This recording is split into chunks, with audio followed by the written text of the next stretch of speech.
Azərbaycan Respublikasında uğurla həyata keçirilən sosial-iqtisadi islahatlar əhalinin həyat səviyyəsinə öz müsbət təsirini göstərir.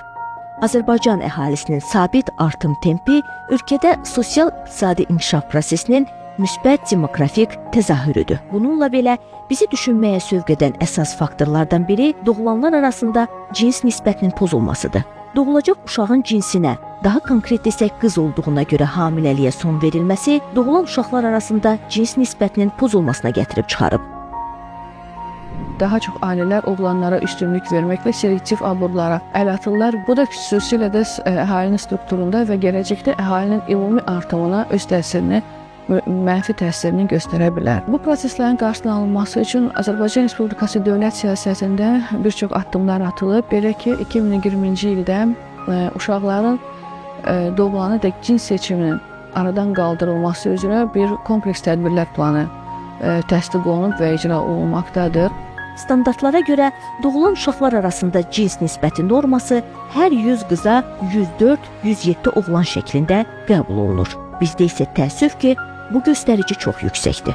Cins nisbətinin pozulması Azərbaycanda 1990-cı illərin əvvəlindən başlayıb və artıq 2003-cü ildə ən yüksək göstərici olaraq 118-ə çatsa da 2015-ci ildə 115 olub və sonradan tədricən azalmağa meyilli olub.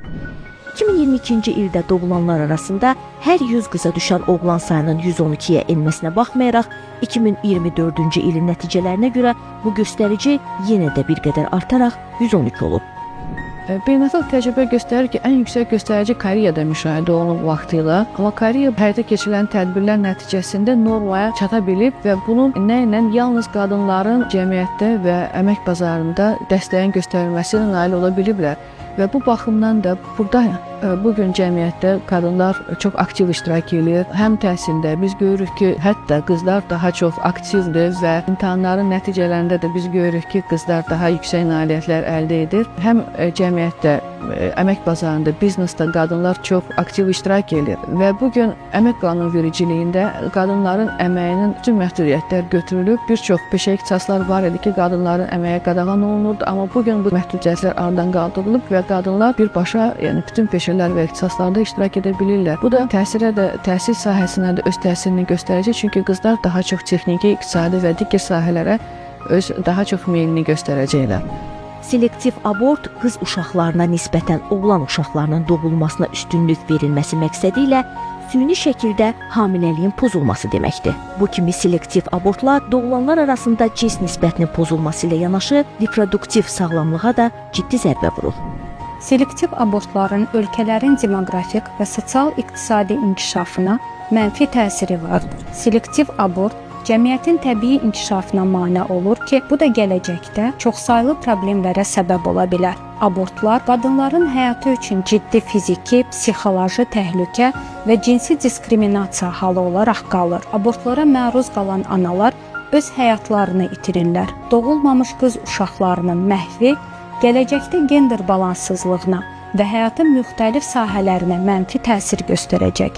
Selektiv abortlar doğulmayan uşaqlara qarşı zorakılıq olmaqla yanaşı, həm də gələcək genofondumuza vurulan ciddi ziyandır.